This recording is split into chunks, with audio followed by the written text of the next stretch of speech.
Hey guys, welcome back to my channel. So in today's video, I want to talk about Legends of thezzmarr by Helen Scheuerer. I hope I'm saying that correctly. So I just finished the first two books. I started the third book. I won't talk too much about the third book. It just came out, and I think there's gonna be four in the series. Miss Scheuerer, I need the fourth book this year. Are you listening? Like, please, I need it this year. So, if you guys have not read the series, I did talk about it at length, but it was like a spoiler book review. But if you want to see that, I will link the video down below. But I'll just give a spoiler free overview of the first book and kind of what to expect from the series to convince you guys to read it. If you love adult romantasy, you'll love it. But yeah, we'll start there and then we'll get into the spoiler book review of book two. So, there is a prophecy in this world that when the veils come down, the veils that protect the magical realms, a daughter of darkness will emerge and bring about a dawn of fire and blood while wielding a dagger, I think it said. That was a very vague paraphrase, but it's at the beginning of the book, so don't worry about it. That is just the prophecy that kind of sets the tone to explain why women are not allowed to wield weapons. Women are no longer allowed to be warriors, soldiers, especially not a war sword, which is like the highest type of warrior you can become. War swords are experts at every single type of weaponry, fighting style. They're just extremely strong, top of the top.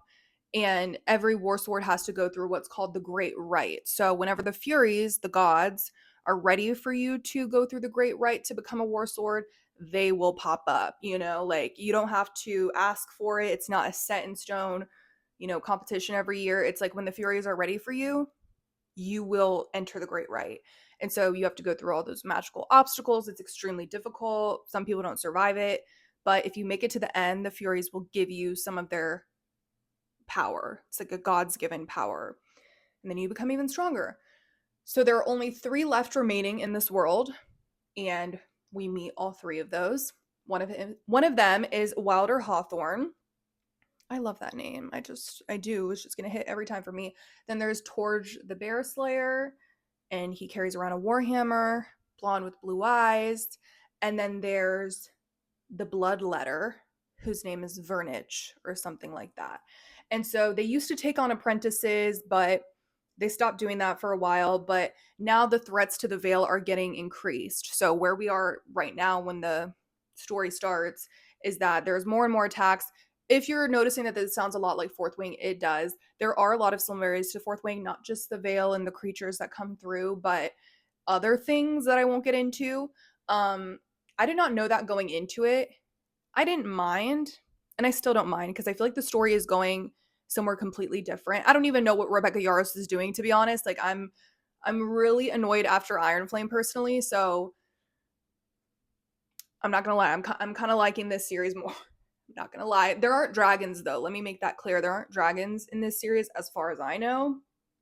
So keep that in mind. But there is magic. So when the attacks to the Veil are becoming more increased, you know, the war swords are struggling because there's only three of them left, and there's not as many people, volunteering or becoming soldiers and warriors anymore. And keep in mind, they're not allowing women to fight or own weapons. So the fact that they're like crossing out all the women of the world is just putting them even further at risk. But they're being stubborn because of that prophecy. So it's just kind of interesting. It's like, who is the daughter of darkness? They're afraid of women getting power because they fear this daughter of darkness, but the prophecy isn't really clear about like she's going to bring upon the dawn of fire and blood, I think. But is that to save everyone from what the Veil is bringing, or is that to like is she working with the people who are tearing through the Veil? We don't know. So there's a lot of questions, but anyway, our main character Althea Zoltaire wants to be a warrior. Like she's been practicing by herself. There's no one for her to practice with. She comes upon a dagger, so she's not supposed to have it, but she practices with it anyways.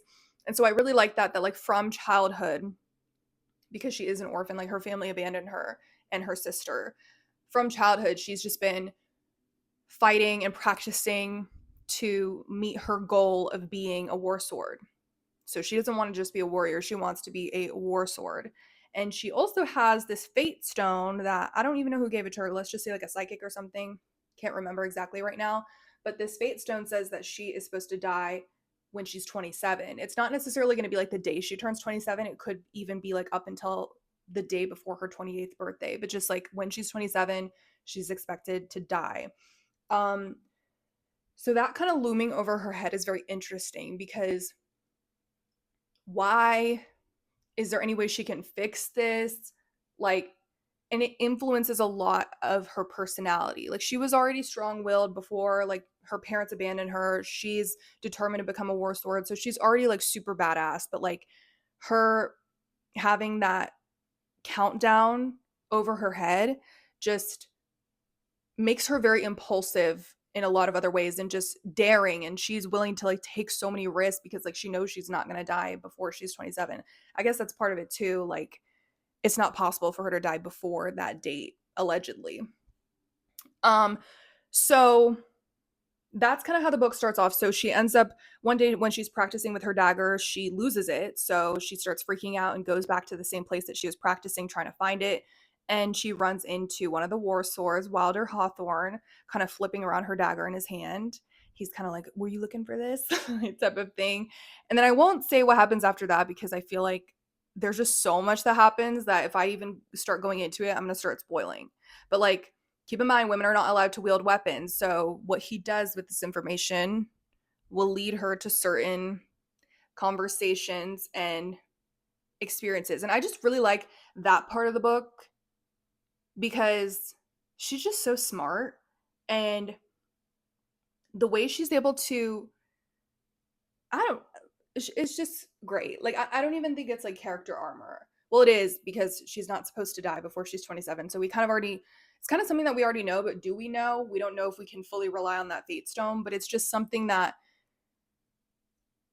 it's interesting to see still how she navigates challenging situations. And then anyway, like, as I'm sure you can imagine, I don't know if this is a spoiler or not, but like, something develops with Wilder Hawthorne.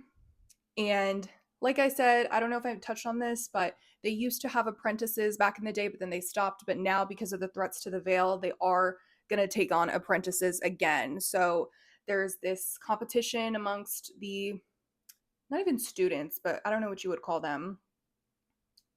Let's just say students, if you will. There's like a competition amongst all of them to see who's going to become the apprentice to the three war swords. And you'll just have to see what happens from there. And then there is magic in this world, and so some things get revealed. I won't get too much into it, but I think y'all should read it if you liked Fourth Wing, if you liked Game of Thrones. There's just like a small scene that kind of reminds me of Game of Thrones, but like, maybe I shouldn't have used that as an example. But there's a lot going on. I think that our female main character is strong-willed. I really like her personally. She's just like me for real. I think that she's just funny. Like, she's just so impulsive because of that fade stone, and that's what I love. Because sometimes it feels like these characters live like they have all the time in the world. Like, they'll hold grudges, they'll like hold back from like saying certain things or being open with their heart, or they'll hold back from taking risks, and she's just not like that. Like, we get to the point, and I think part of it is because it is adult, that she's not immature. She's not like, it just seems like she has a little bit more of a fully formed brain and is like less about the BS, but it's her age combined with that fate stone thing. So let's move on to book 2, Vows and Ruins. I will be talking about spoilers. I just have so much to say, y'all. So let me just say that I did give the first book 4 stars. I really liked it. I did. The ending was perhaps predictable, but I still kept reading because although it's predictable, I still want to know what's going to happen next. Like, I don't know what to do with this information. So this book, Vows and Ruins, there was spice beginning to end. Like, I S you not. I crap you not. I wish I could cuss on YouTube.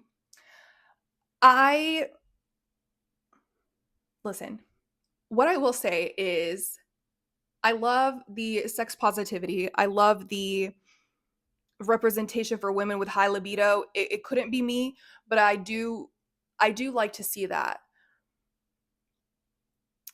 the spicy scenes were very well written. I love how dominant Wilder is. He's just, I'm obsessed with him right now. It's like, it's giving Xaden a little bit. It's giving a lot of things. He's just dominant in the bedroom. He just knows all the right things to say. It's just every spicy scene I live for, not just because of the dirty talk and the things that they did, which they did everything. Well, okay, no, they did not do everything. It's not like taboo or anything, but they like switched it up, like, and not even just with the positions themselves, but like the settings. Like the first time they had sex was against a tree, lived for that. Like her holding on to the arrow. Okay, that was like the first book, I think. But then in the second book, it's nonstop. They're like rabbits. They have no willpower. And when I say they, I kind of mean her because, like I said, she's just very much like, I don't know if well, she actually does know. She doesn't know if she will live tomorrow. She does know when she's going to die. So I think just in general, her knowing that her life is shorter than most, like I said, she's always very much like, send it, like, F it. I feel the desire. I'm pulling you away. Like, and we're doing this right now. And sometimes it's very much like, oh my God, like she just will not stop. But like, honestly, I think some of us with low libido or like whatever, normal libido or people who struggle with libido kind of read this and are like, this is irritating. Like, it's giving teenager who just had sex for the first time. But no, I think she's just genuinely so lustful after him. He puts it down. So no wonder she wants it all the time. But second of all, she even explains, like, I need the distraction. Like, I need you to do this to me until I cannot remember the war that's going on. And it's kind of like something that they mention in Fourth Wing, that the soldiers are doing that. They're like super sexual because they don't know if they're going to live or die tomorrow. That's the Fourth Wing thing. She knows that she will live tomorrow, but she also knows that I'm repeating myself, but she knows that she has the fate stone tick, tick, tick, ticking on her life, and it's darkening too. And I like that she just goes for it. Like, good for her. Good for her. Me reading it being jealous. No, but like, good for her. Like, it's just, I will say, although I liked every single scene, can I just compare this to House of Sky and Breath real quick? I'm not going to give spoilers, but just there was a lot, quote unquote, a lot of spicy scenes in that book. It was even longer than Vows and Ruins, but still had less spicy scenes. If you can imagine that. I swear to God, there were like 10 or more scenes in Vows and Ruins. So that's a problem I have. The quantity. The quality was just as good as the quantity of the scenes themselves, but I still feel like it took away from the book a little bit because sometimes it just felt like they were literally back to back. Like there was like one chapter in between maybe that was like about something else, but then you're back to it. Like, really? Like, I don't know. It just, I feel like the book could have been longer. I don't know. It kind of felt like an editor went into this book.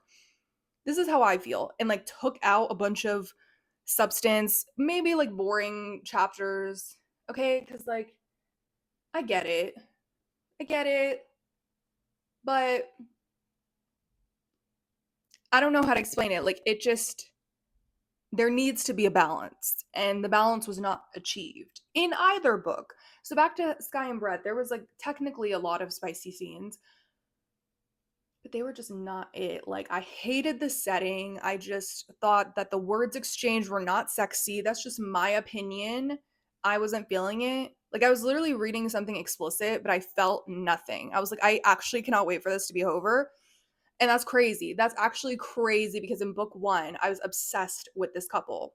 Like, obsessed. The tension was insane. There was one spicy scene in book one, and I was like on the edge of my seat. How do I go from that?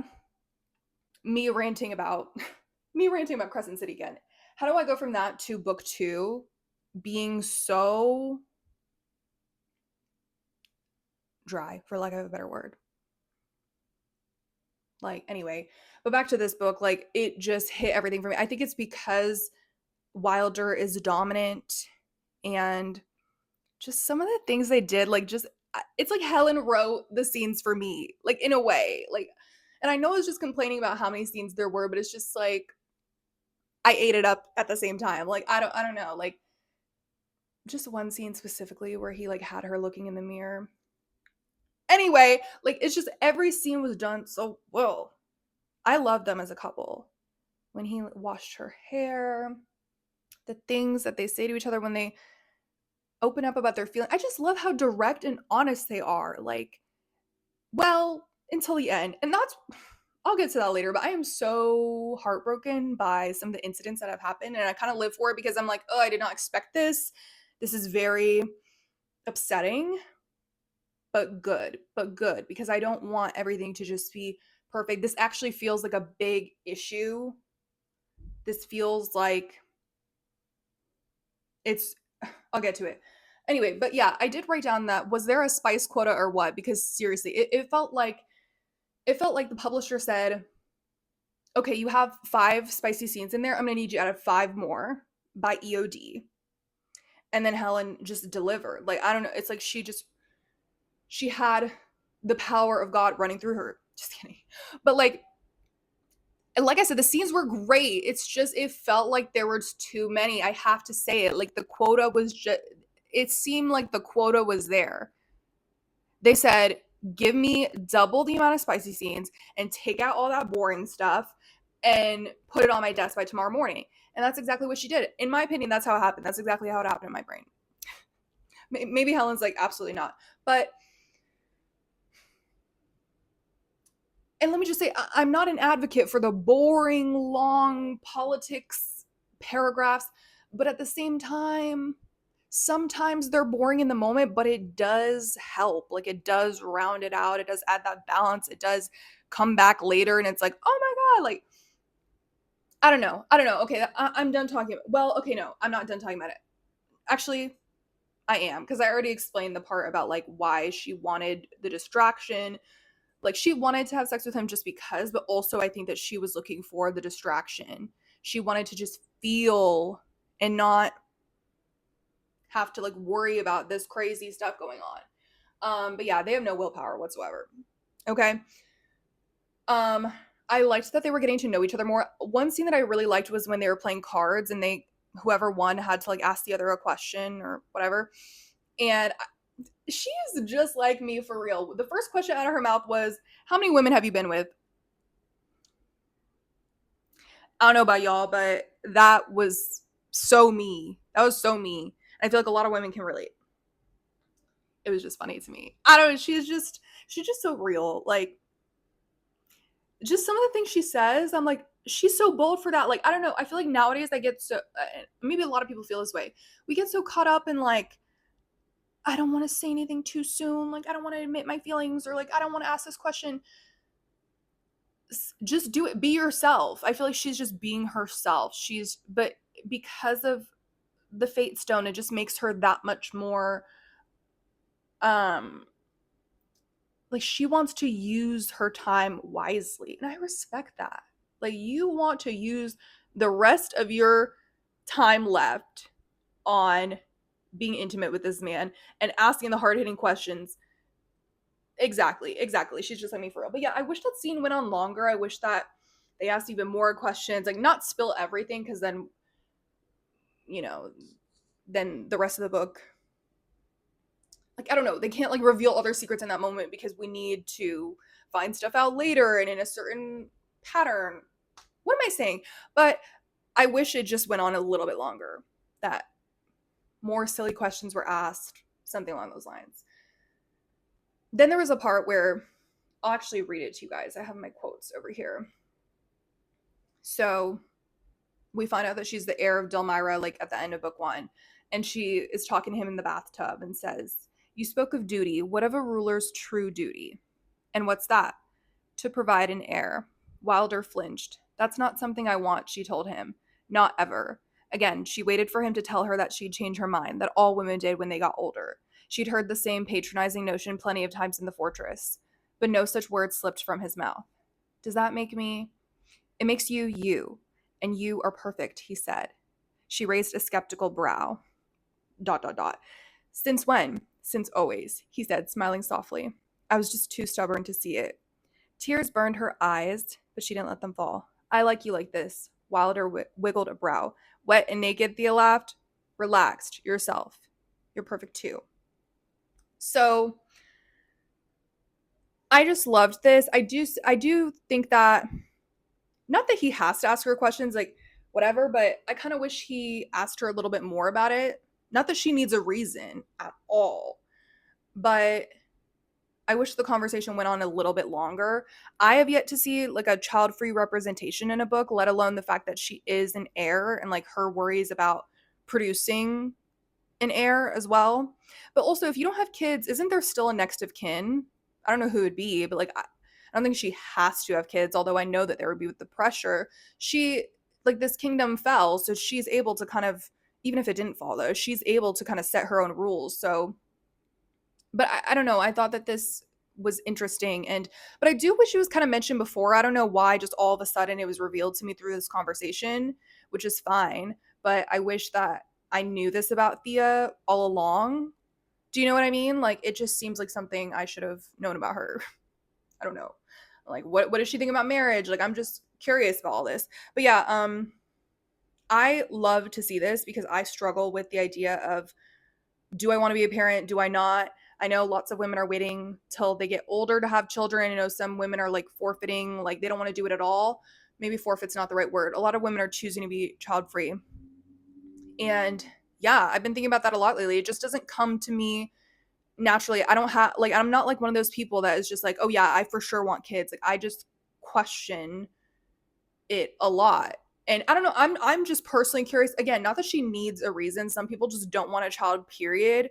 But like, one of my closest friends doesn't want children, and she just like, I think everyone does have a reason though. Like, I don't think it's possible to not have a reason. So my friends, I don't know if I can share this, but my friend's reason is that she just does not like want that responsibility. That's just not something that she wants for herself. So I'm just curious Thea's reason. Again, I guess it's not his right to ask, but if he does see a future with her, like, and I was just curious, like, does he want kids? Like, I don't. Where does that leave them? But it probably has to. It probably has something to do with the fact that she's going to die at 27, allegedly. So that's probably why. But the way that's why I'm saying the fact that this was brought up so randomly, and her saying that she waited for him to tell her that she waited for him to tell her that she'd change her mind. She'd heard this notion before. Like, has this been mentioned before and I just didn't read it? Because I swear it was not mentioned.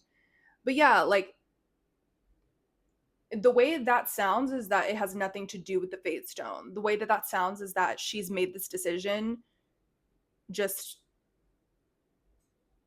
like naturally. I don't know. I don't know if I said all my piece.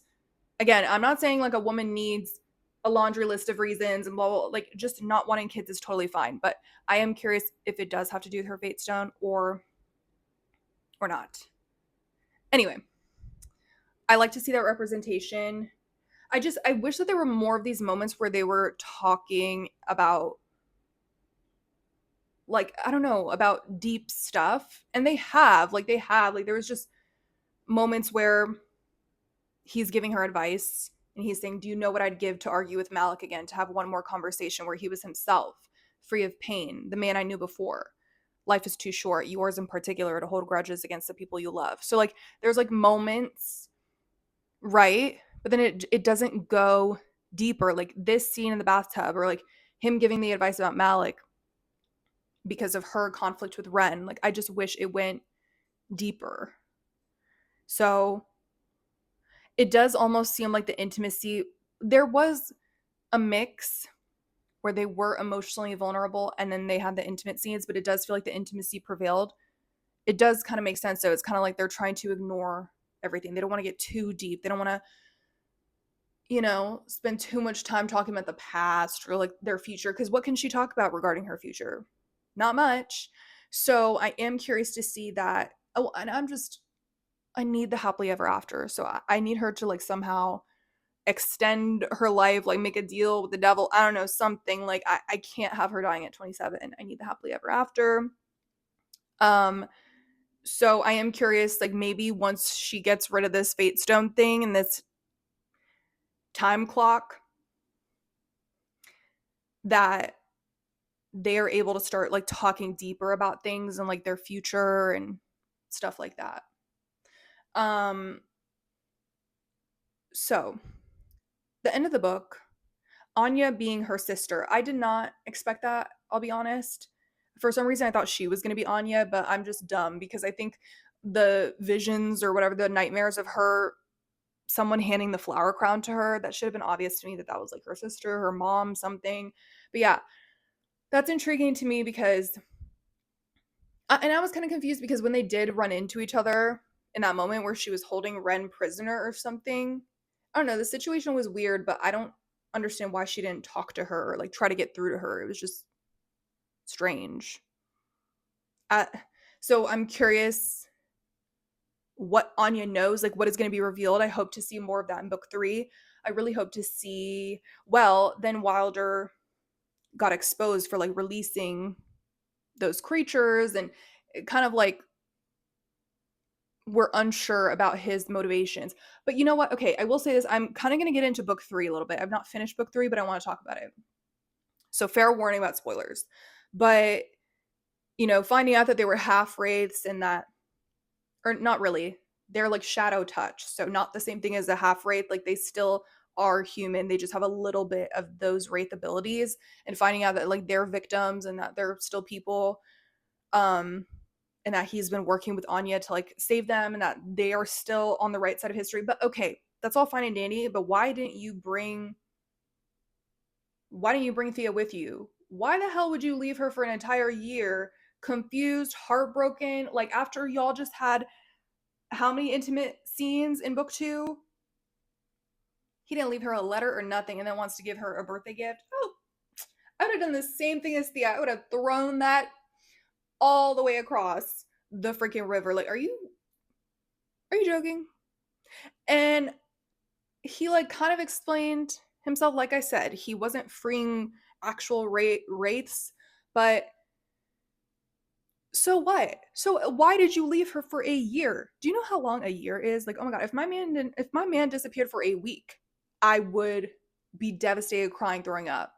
So my heart breaks for Thea that he left for an entire year, did not say anything. Like, just that feeling, like, and I know it shouldn't be like this, but this is how I would feel personally. Just like, it's not like she gave anything to him. Like, they both benefited from the sexual experiences. Like, I'm not trying to say this in a problematic way to where like she gave part of herself to him, because he also gave part of himself to her. But it just disgusts me that like they were that intimate with each other, and it wasn't like a friends with benefits thing. Like, they said they loved each other. They were like this, like they were practically dating and so in love, and then they shared those intimate moments again and again. Like, you don't do that with just anybody. At least she was not that type. Like, this was not like casual vibes.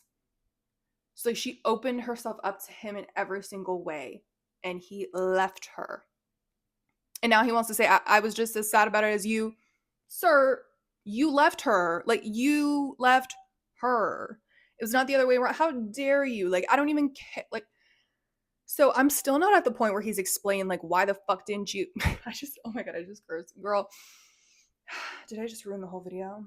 I'm gonna upload it anyways. Why?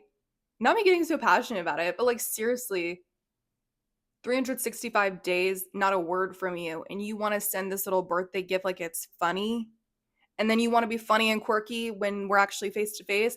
Like, okay, let me just say, like, I'm kind of into it because sometimes when I'm angry at someone and they're still like flirting with me, like trying to get me to smile, like sometimes it'll work. Like, I don't know, sometimes I'm like angry, but I'll still, I don't know, I'll still like give in a little bit. And Thea's kind of like that, like in her mind, but I really like how she's sticking to her guns, and she should be mad as hell. Like, she has all the right to, and this feels like a suitable reason to slow burn, you know what I mean? Because sometimes the slow burn just feels so forced or like unrealistic. Like, girl, be real. Like, y'all are not mad. Oh, she's mad and she deserves to be. It's actually like I'm kind of rooting for her to wait as long as possible, like to have him on his hands and knees begging for forgiveness. Like, and so far he's just being like goofy and like trying to like laugh his way out of it. And I think, like I said, it is kind of getting me a little bit, like, because he's so irresistible. He like, okay, fine. But also the rational side of me is like, absolutely not. It's like Thea and I are the same person. She's thinking exactly what I'm thinking, but then in her words, she's like, I don't want you.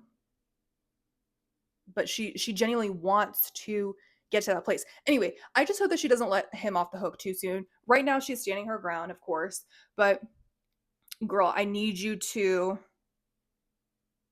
ask the questions. And right now she's a little too prideful to ask the questions, and I get it because it's not that she's well, I don't know what it is, but she's just so angry. Like, and although like her time is ticking and usually she would be so bold, he just hurt her so bad. Like he left her for a year with no explanation. And like that kind of pain, like after again being so vulnerable with him and thinking that they had a future, and like she let herself be happy. And then he did that. I don't know. This hurts, y'all. This hurts more than like anything I've read recently. I won't lie. Like, 'cause a lot of the books I read, it's like the conflict is so stupid between the two, in my opinion. But this is like deep, like a year. I'm gonna say it again. 365 days. So yeah, let me just say right now, because where I'm at, they still have not kissed. But I swear to God, it better not be a repeat of book two. Like, I think Helen is doing well so far, because in book two, the intimacy started pretty soon. I don't remember what the conflict was, but like the intimacy was beginning to end. Here, I'm like a decent chunk of the way through and they still haven't even kissed, which is good because he effed up so bad. So like I hope that the whenever she does forgive him, if she forgives him, which I know she will, I hope that he has groveled and that like I don't know. You know what I mean? I just hope that it's good enough. But yeah, right now he's trapped in the icy prison. And you know what? He doesn't deserve that because that's torture. But like, I don't, maybe just for a little bit, maybe just for like an hour or two, you sit there while I try and like get you out of the prison, while I try and plan your escape. Maybe sit there and think about what you've done. Seriously though, like I don't know what you expected. Like he said, it took him forever to believe this stuff. So like, what did you expect? Delulu. I don't know. I feel like maybe this is like a case study, like an anthropological study about like how men literally want to ghost you for a year, come back and like with a smile on their face and like a gift and be like, "What's up?" Like, okay, and then you have this long explanation, but why would I believe you when I've been hating you in my head for a year? Like, anyway, so the enemies to lovers in this book is going to be everything. I cannot wait. I can't wait to give y'all like a full review. So that is all for this video. Please go read this book and these books if you have not.